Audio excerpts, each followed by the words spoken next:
Last summer, I used DIY kits to create 10 window screens for the bus. I showed the process in episode 19, linked below. At the end of that video, I pointed out that the instructions included in the kit showed how to use them to make storm windows by substituting 20mm clear plastic for the screen material. I hope to use my schoolie in cold weather. Once insulation in the walls and ceiling is sprayed in, the greatest heat loss will be through all the single-pane windows. Storms won't be appropriate for all 20 windows, like the swing-out emergency exit windows and a window in the bedroom, bathroom, and behind the stove. But I've bought 13 more kits, plus a big roll of clear plastic. Let's see how it goes. The windows on the bus come in two sizes. At the very back, in what will be the bedroom, are a large window on either side, and for the rest of the 18 windows is this standard size. When I made these screens, I labeled one each of the small and the large as the master, and then measured all the others off of them. I'm going to do that now when making the storm windows.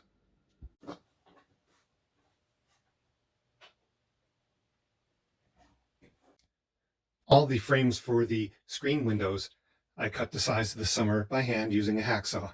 Aluminum is a soft metal, so it wasn't the end of the world, but it was kind of a pain. I've put a metal cutting blade in this multi-tool. It's the first time I've used it for anything, and let's see how it does cutting through the aluminum.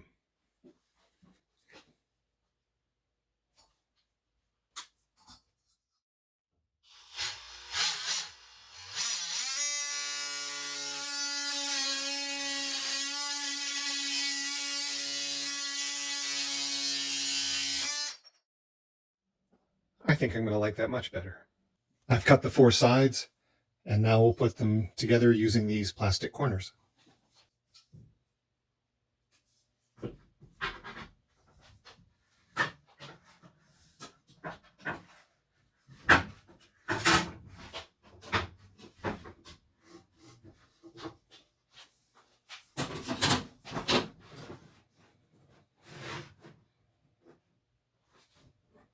Yep, same size.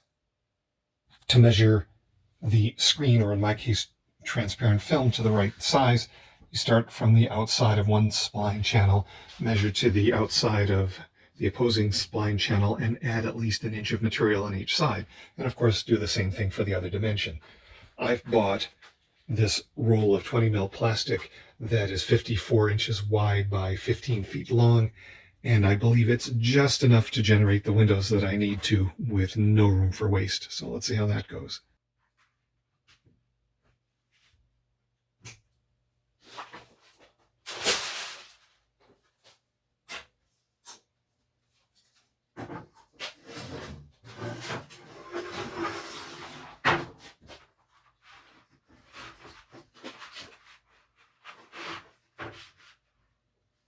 I've cut the plastic to size, laid it over the frame. It overlaps the edges some, as it should. Now I'm going to use the screen tool to press the spline into the channel. The tool comes with both a convex and a concave side. I don't know that it matters for this application which side I start with.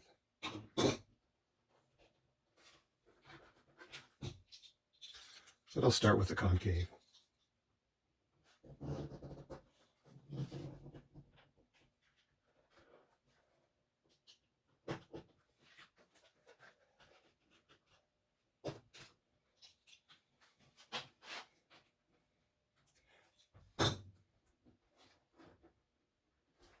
The plastic, I think, is less malleable than fiberglass screening.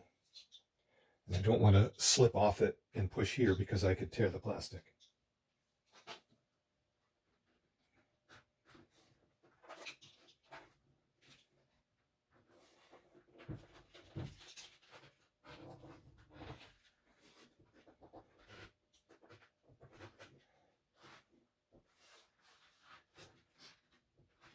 I have spent well over an hour trying to install this vinyl sheet in a way that doesn't have any puckering. It's a small comfort, I guess, that it mostly doesn't have any when it has quite a bit in this corner. It's a half hour later, and I declare this iteration to be as good as I'm likely to get it. So now for some trimming.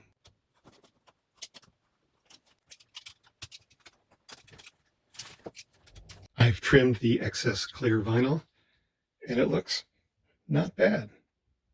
The instructions that came with the frame kit recommend adding some sponge window seal as well. I'm going for quite a small dimension because I don't want to add too much to the thickness of it.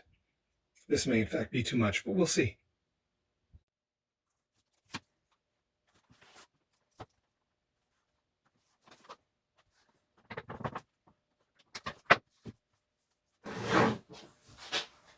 That does it.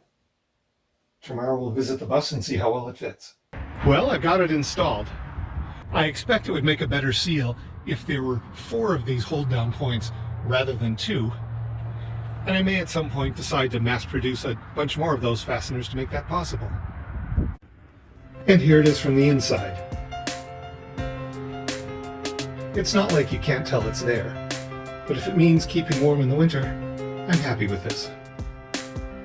The remainder of the storm windows to be assembled are of the regular smaller size, and here back at the workshop I just knocked off one of those in a little less than an hour. I'm going to spare you the tedium of watching a time lapse of me making the remaining 11. It's time to move on to the next project.